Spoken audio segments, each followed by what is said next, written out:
Hello friends, मैं मिथिलेश कुमार आपका स्वागत करता हूं। तो हम स्टडी कर रहे हैं ट्रैक्शन सिस्टम। तो ट्रैक्शन सिस्टम में हमने इससे पहले बहुत सारी चीज़ों को देख लिया है, ठीक है। अब हम लोग देखेंगे कि ट्रैक्शन के अंदर जो जो इसका सप्लाई सिस्टम है, जो सब स्टेशन है, ठीक है, उसका लेआउट भी देख लिया था, कौन कौन से इक्विपमेंट यूज हो रहे थे, ठीक है।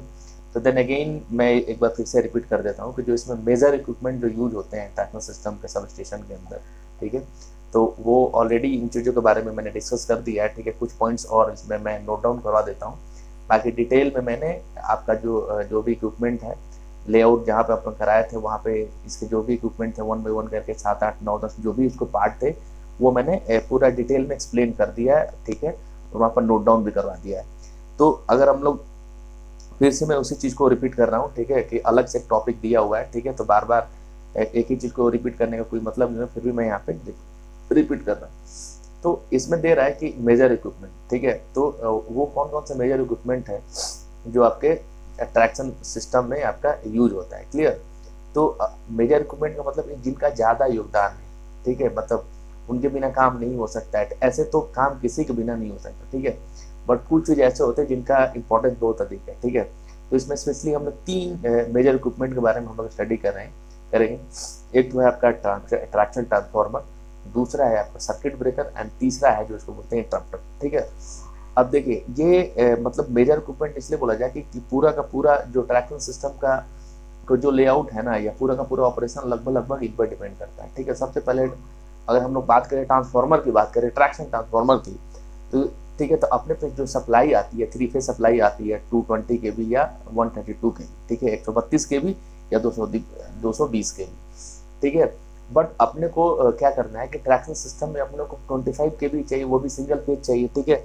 जबकि आगे से सप्लाई तो 3 फेज की आ रही है, ठीक है, और वो भी कितनी आ रही है, 132 के बी आ रही है या 220 के बी आ रही है। तो देन हम लोग वहाँ पे क्या करेंगे, एक ट्रांसफार्मर ट्रैक्शन ट्रांसफार्मर का यूज करते हैं, और इस ट्रैक्शन ट्रांसफार्मर की मदद से हम लोग क्या करेंगे, तो उस 132 से 120 के बी को 25 के बी सिंगल फेज में हम लोग क्या कर देंगे, कन्वर्ट कर देंगे। देन हम लोग क्या करेंगे, उसको आगे सप्लाई देते हैं, ठीक है। आपका जो भी आपका फीडर्स होता है, फीडिंग पोस्ट होता है, जहाँ पे भी आपका सप्लाई देना है, ट्रैक्शन सिस्टम को सप्लाई देना है वहाँ पे। तो अगर अपना ट्रैक्शन ट्रांसफार्मर नहीं हो तो ये हमारा जो हाई वोल्टेज है 132 के बी या 220 के बी, उसको कन्वर्ट कौन करेगा, स्टेप डाउन कौन करेगा, ठीक है। क्योंकि हमको पता है कि अपने को ट्रैक्शन सिस्टम में जो सप्लाई देनी है, ठीक है, वो देनी है 25 के बी सिंगल फेज, ठीक है, लेकिन आगे से सप्लाई काफ़ी हाई वोल्टेज आ रहा है, क्लियर। तो अगर अपना और डायरेक्टली हम लोग हाई वोल्टेज को हम लोग यूज नहीं कर सकते हैं, अगर डायरेक्टली यूज करते हैं तो उससे क्या होगा, ऑटोमेटिक पूरा का पूरा सिस्टम क्या हो जाएगा, जल जाएगा, फूक जाएगा, खराब हो जाएगा, फॉल्ट आ जाएगा, ठीक है।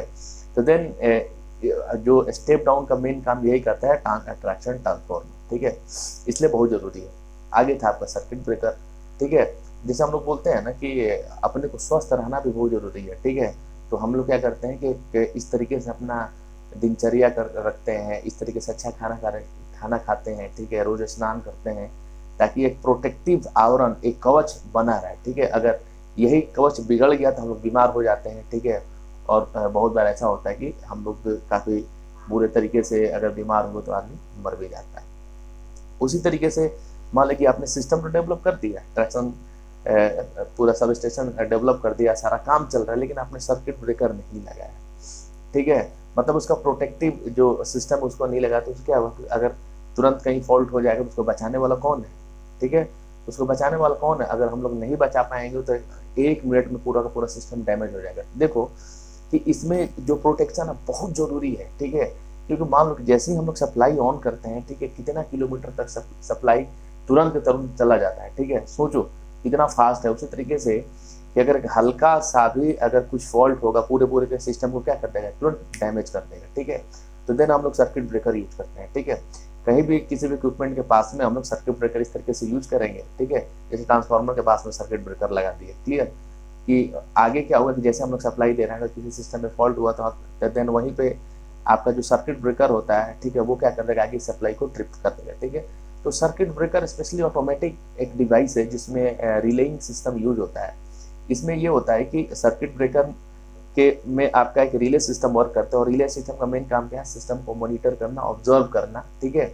और अगर किसी भी तरीके का उसको लगता है कि कुछ मिसमैचिंग हो रहा है, ठीक है, कुछ अनसर्टेन हो रहा है, ठीक है, तो देन वो क्या करेगा कि एक ट्रिपिंग सिग्नल पास करेगा किसको, सर्किट ब्रेकर को, और देन सर्किट ब्रेकर उसी टाइम आपका सर्किट को ब्रेक कर देगा। ठीक है, जैसे ये सर्किट क्लोज है, जैसे अपन सर्किट को क्लोज ओपन कर देंगे तो आगे सप्लाई जाना बंद हो। जैसे आपने फ्यूज में देखा होगा, ठीक है, जो कटआउट जिसको बोलते हैं हम लोग, जैसे ही उसको बोलते हैं तो लगाते हैं तो आपका जो सर्किट है आपस में कनेक्टेड हो जाता है।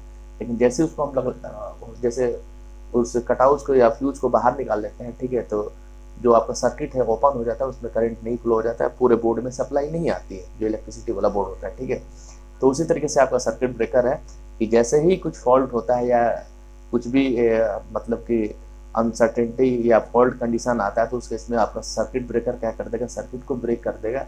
ठीक है, जैसे ही सर्किट को ब्रेक करके आगे की सप्लाई जो है बंद हो जाएगी, देन आगे जो है किसी भी तरीके का कोई भी क्षति नुकसान होने की संभावना ये हो जाती है। ठीक है, तो इस तरीके से हम लोग बात करें कि पूरे सिस्टम को सुरक्षित करने के लिए, प्रोटेक्टिव कवरिंग के लिए हम लोग क्या करते हैं, यहाँ पे सर्किट ब्रेकर यूज करते हैं। ठीक है, और सर्किट ब्रेकर की सहायता से हम लोग क्या करते हैं कि पूरे पावर सिस्टम को सुरक्षित करने का हम लोग कोशिश करते हैं। क्लियर, अगर इस तरीके का हम पावर सिस्टम को सुरक्षित नहीं करेंगे, एक छोटा सा मिस्टेक क्या करेगा, पूरे के पूरे सिस्टम को डैमेज कर देंगे। ठीक है, जैसे हम लोग अपने घर में आजकल क्या करते हैं, एमसीबी लगाते हैं। ठीक है, तो अगर एमसीबी नहीं होता तो क्या होता है, अभी तो हम लोग क्या करते हैं कि अगर किसी भी तरीके का हमारे घर के अंदर फॉल्ट होता है तो एमसीबी ट्रिप हो जाती है। क्लियर, अगर हम लोग बात करें कि अगर एमसीबी नहीं होती, ठीक है, तो जैसे ही फॉल्ट होता है उसकी वजह से क्या होगा, पूरे का पूरा जो घर का इक्विपमेंट वगैरह जल जाएगा।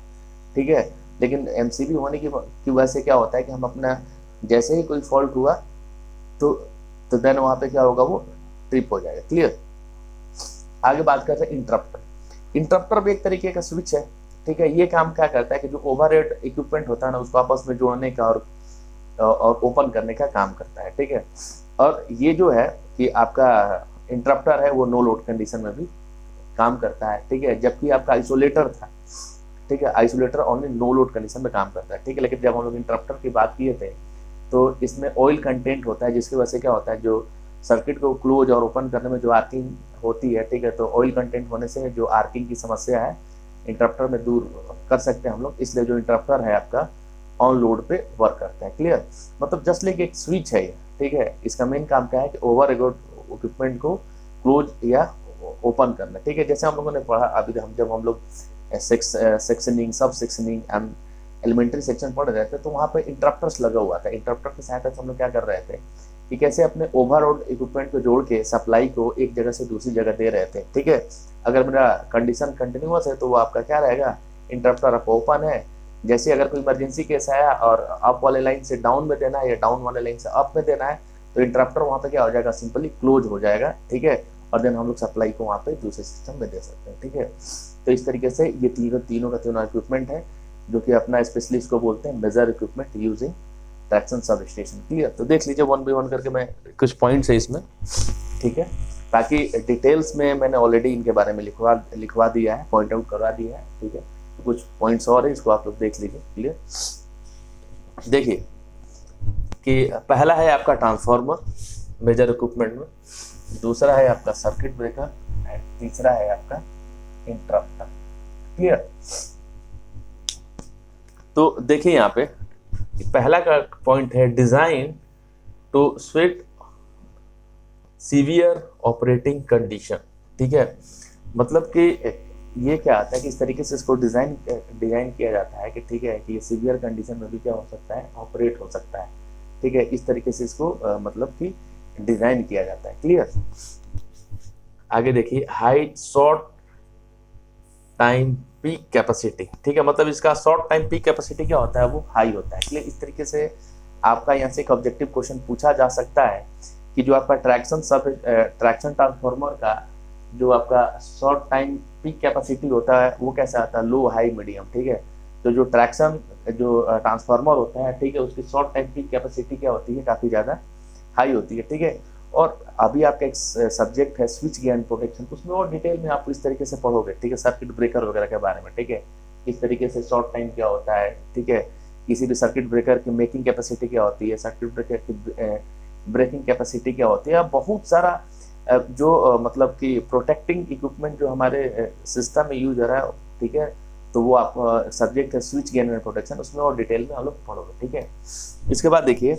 इसमें हम लोग क्लास ए इंसुलेशन यूज करते हैं। मैंने पहले ही बता दिया कि यहाँ से एक ऑब्जेक्टिव क्वेश्चन पूछा जा सकता है कि ट्रैक्शन ट्रांसफार्मर में किस तरीके का कौन सा इंसुलेशन का टाइप क्या होता है, तो क्लास ए इंसुलेशन इसमें यूज होता है। क्लियर। आगे ऑयल कूल्ड डिचेबल रेडिएटर, ठीक है, कि इसमें क्या होता है कि आपने देखा होगा कि एक रेडिएटर्स होता है, ठीक है। ये सिंपल अगर हम लोग ट्रांसफार्मर की बात करें तो उसमें क्या होता है कि एक कंजर्वेटर होता है, कंजर्वेटर के अंदर ट्रांसफार्मर ऑयल होता है, ठीक है। और ट्रांसफार्मर ऑयल का मेन काम ही क्या है, ठीक है, कूलिंग के लिए हम लोग यूज करते हैं, ठीक है, कूलिंग के लिए हम लोग यूज करते हैं, ठीक है। तो उस तरीके से उसके जो कंजर्वेटर होता है उसके अंदर आपका क्या होता है कि ऑयल रहता है और उसी के अंदर आपकी वाइंडिंग्स रहती है, ठीक है। अगर आपका ऑयल अगर नहीं रहे उसमें, ठीक है, तो देन क्या होगा कि उसमें जो ट्रांसफार्मर में क्या हीटिंग इफेक्ट आना चालू हो जाएगी, जिसकी वजह से आपकी वाइंडिंग में भी बर्न हो जाएगी, ठीक है। और ट्रांसफार्मर में 2 ही वाइंडिंग होती है, प्राइमरी और सेकेंडरी। अगर वाइंडिंग ही जल जाए तो ट्रांसफार्मर ही खत्म हो जाएगा, ठीक है। तो देन उसके कूलिंग के लिए हम लोग हमेशा ऑयल कूल्ड आपका ट्रांसफार्मर होता है, ठीक है। आगे देखिए, अब है आपका सर्किट ब्रेकर, ठीक है। और सर्किट इसमें 3-4 पॉइंट है, इसको ध्यान में रखने का है, ठीक है। क्लास ए इंसुलेशन यूज होता है, शॉर्ट टाइम पीक कैपेसिटी इसकी क्या होती है, हाई होती है, ठीक है। ये इस तरीके से डिजाइन किया जाता है कि सीवियर कंडीशन को भी में भी ये क्या होता है, ऑपरेट हो सकता है, ठीक है। ये इसके कुछ पॉइंट्स। अब देख लिया आपका सर्किट ब्रेकर, ठीक है। अब देखिए यहाँ से आपको ध्यान में रखना है कि यहाँ पे जो सर्किट ब्रेकर यूज होता है उसको हम लोग बोलते हैं MOCB, ठीक है। पूछा जा सकता है एक ऑब्जेक्टिव क्वेश्चन कि इसमें जो सर्किट ब्रेकर यूज होना किस तरीके का है, ठीक है, किस तरीके का सर्किट ब्रेकर। बहुत तरीके का सर्किट ब्रेकर है, ठीक है। आगे आप लोग पढ़ोगे एयर ब्लास्ट सर्किट ब्रेकर, ठीक है, मिनिमम ऑयल सर्किट ब्रेकर, ठीक है। तो इस तरीके से स्विच गियर में बहुत सारे सर्किट ब्रेकर के बारे में आप लोग डिटेल में पढ़ोगे कि how many types of circuit breaker use in power system, clear.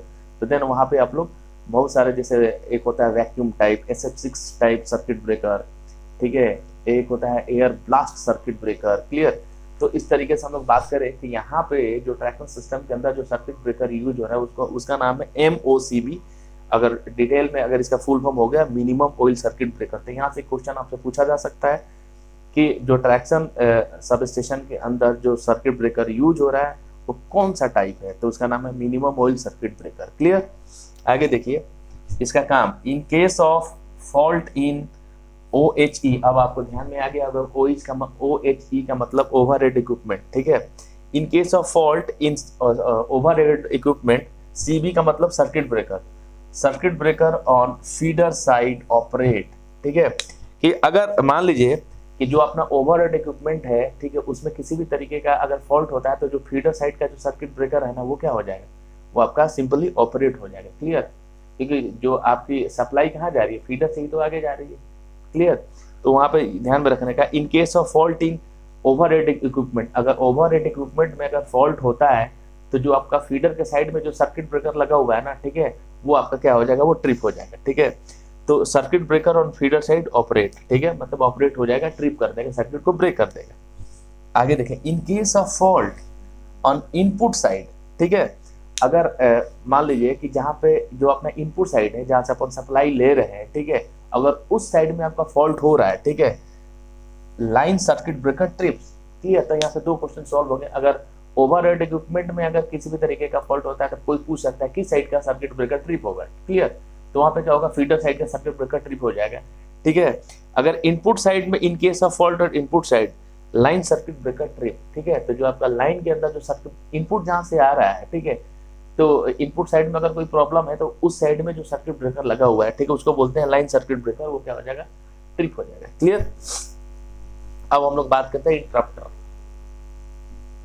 Interrupter, ठीक है। And interrupter is nothing but a non automatic circuit breaker. ये भी एक तरीके का सर्किट ब्रेकर ही है, इसका भी मेन काम क्या है, सर्किट को ब्रेक करना है, लेकिन इसमें रिलेइंग सिस्टम यूज नहीं होता है, इसलिए क्या होता है कि नॉन ऑटोमेटिक सर्किट ब्रेकर है, ठीक है। दूसरा क्या है कि ये ऑन लोड पे वर्क करता है, it is work on load. जो आपका आइसोलेटर होता है वो नो लोड पे वर्क करता है। दोनों में डिफरेंस समझना कि जो आपका आइसोलेटर होता है ना, ठीक है, वो हमेशा नो लोड पे वर्क करता है, क्लियर, मैनुअली उसको ऑपरेट कराते हैं, इसको भी मैनुअली हम लोग ऑपरेट कराते हैं, ठीक है। दूसरा क्या चीज है कि जो आपका इंटरप्टर है ना वो ऑन लोड पे आपका मतलब कि हम लोग इसको क्या करते हैं, यूज करते हैं, clear. Interrupters are not provide provided with protective relay to operate automatically in case of occurrence of fault in traction supply system। अभी मैंने बोला कि ये भी एक तरीके का सर्किट ब्रेकर ही है, लेकिन ये ऑटोमेटिक ऑपरेट नहीं होता। ऑटोमेटिक ऑपरेट इसलिए नहीं होता है, ठीक है, क्योंकि इसमें क्या होता है कि प्रोटेक्टिव रिले यूज नहीं होता। रिले का मेन काम ही है क्या करना, सिस्टम को ऑब्जर्व करना, क्लियर। और उस तरीके से क्या होता है कि ऑब्जर्व करके ट्रिपिंग सिग्नल पास करना, तो इसमें रिले का सिस्टम नहीं होता है, ठीक है। बट हम लोग देख रहे थे कि जब हम लोग सेक्शनिंग एंड पैरेललिंग पोस्ट देख रहे थे तो वहां पे हम लोग इंटरप्टर यूज कर रहे थे, उसमें नो वोल्ट रिले यूज कर रहे थे। उस नो वोल्ट रिले से हम लोग क्या कर रहे थे कि दो फेज को आपस में कोलाइड होने से रोक रहे थे, ठीक है। आगे देखिए, interrupter can be operated for opening and closing of overhead equipment, ठीक है। मैंने पहले बोला कि इसका मेन काम यही है कि जो ओवरहेड इक्विपमेंट है ना, उसको ओपन या क्लोज करने का काम कौन करता है, इंटरप्टर करता है, ठीक है। तो यहाँ पे सिंपल जो आपका मेजर इक्विपमेंट यूज हो रहा है उसके बारे में हम लोगों ने डिस्कस कर लिया, ठीक है। अब नेक्स्ट वीडियो में हम लोग मिलेंगे, ठीक है, नेक्स्ट टॉपिक के साथ। तब तक के लिए थैंक यू।